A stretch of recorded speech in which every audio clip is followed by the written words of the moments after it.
You were telling us that we shouldn't only look at the dollar-rand cross, we should look at the other crosses. Let's touch on some of the other currency performances versus the local currency. Okay, I think a very important currency or exchange rate to look at is the dollar-euro exchange rate. And if you can figure out what's going to happen between a dollar and a euro, then I think you pretty much will have a pretty good idea on what's going to happen to some of the other currencies, commodity prices and the like. Now, I think what's probably going to happen in Europe is that the European economies are going to surprise most of us. And I've got a couple of reasons for that. While the US economy, what is very clear is that they are in big trouble. They don't really realize that. They will have to start doing something about the fiscal situation in America, and I think they're probably waiting far too long. I know the Republicans and the Democrats, they all have plans how to reduce the fiscal deficit there, but I'm afraid none of these plans are real serious plans. So I think the time will come for the financial markets to say, listen, you guys are borrowing too much, and that will impact on the US dollar. For that reason, I think it's wrong to compare the South African currency, the rand, only to the US dollar, for instance. But my view on the rand-dollar exchange rate is that the rand will remain more or less in these sort of levels against the US dollar, but I think the rand will weaken against the euro over the next couple of months, because I expect a slightly stronger GDP growth in euro generally, and that means that the dollar-euro exchange rate will probably be around about 140, 145 or so. So that's the important point. Don't look at the dollar itself, because the dollar is losing some of its shine, and it's probably going to lose some of its status as a reserve currency as well. What about the euro losing some of its shine down the line? Because we've got structural debt issues in the eurozone, and some interesting data out of the ECB today. Demand for emergency European Central Bank loans was the highest that we've seen since June 2008. Data that was released today. So there's a big demand for those emergency loans. I know there is big, but I mean, understand, divide Europe into areas. I mean, sort of anything surrounding the Mediterranean is in trouble, whether that's Portugal or Spain or Italy or Greece, whatever. It's just a coincidence, way. But yeah, no, it's just coincidence. but, and this is the big but, Germany is flying, and quite frankly, Germany is all that counts.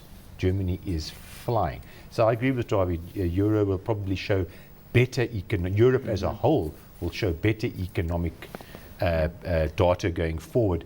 And the Germans, they might not like it. I mean, they might be choking on their sauerkraut, but they will bail out the countries that are in trouble because there's too much political capital in the euro, and they've got too much exposure, and to they've it got as well. the money to do it. So, quite frankly, Europe's a red herring.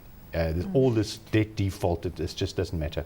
Very, very interesting. Look at how Angela Merkel is handling the whole thing. She's really waiting for those peripheral countries to really get to the edge of that abyss before she pulls them back. She really forces them to make the necessary fiscal adjustments. You compare that to the US economy. There you don't have these sort of leverage that the Germans have over the rest of the Europeans, for example, because the two opposing political forces in the US, the Republicans and the Democrats, they simply do not have the guts to say, listen people, we have to do something, either increase taxes or cut state expenditure. They simply can't do that. The Germans can actually do that. They're pushing these countries to the edge, wait for them just before they fall over the edge, and then they pull them back and say, listen, we're going to help you a little bit. Well, before we delve further into the macroeconomic picture, let's just touch on the markets quickly, Wayne. We saw a loss of 0.6% on the JSE All-Share. Just going through some of the numbers, Goldfields was up 2.6%, a company that came out with results today. Anglo Gold Ashanti was out with gold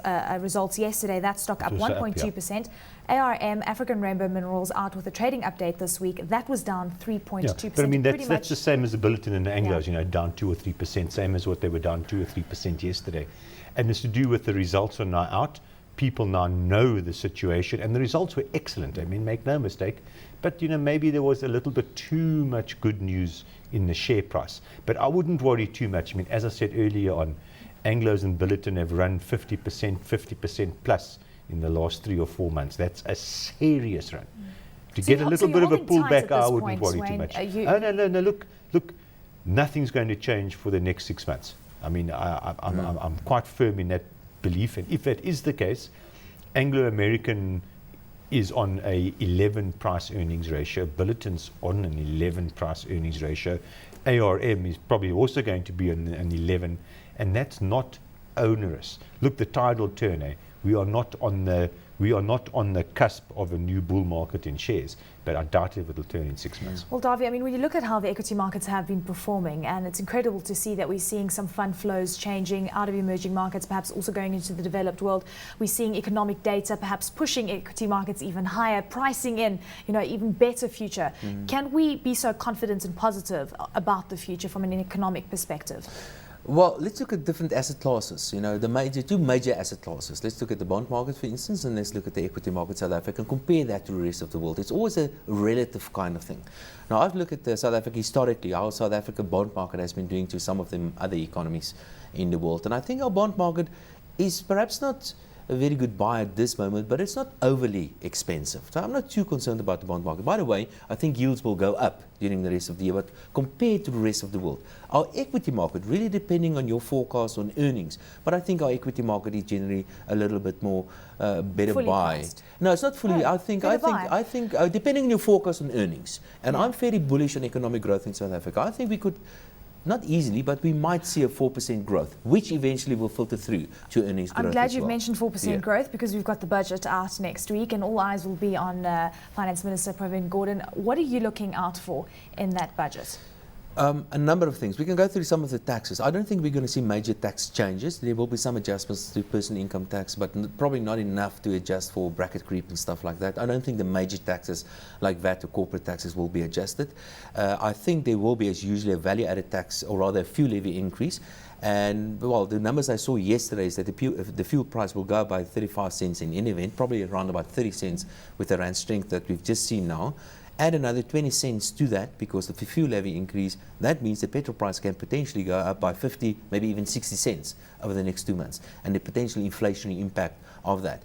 I think the Minister, of course, will look at what happened to last year or the current financial year's big numbers, and I think the fiscal deficit will be slightly worse than the medium-term numbers relative to GDP, but it's because of a slightly weaker GDP growth. Wayne, how important is the budget to you? Do you sit and watch? Look, no, you don't. No. That was 20 years ago. You never knew what was coming on budget day 20 years ago. But nowadays, you've got the medium-term framework. So now it's just, quite frankly, fiddling at the edges. So I doubt if there'll be any significant announcement. We know there'll be some announcements and some money allocated to job creation. We know there'll be some industrial actions done, certain grants to give certain sectors to try and create jobs. So the budget will be centered around jobs, but there'll be no great shakes. Exchange controls effectively are already gone, so no. One possible surprise could be a huge announcement on capital infrastructural expenditure. That is something that I think could be in the budget.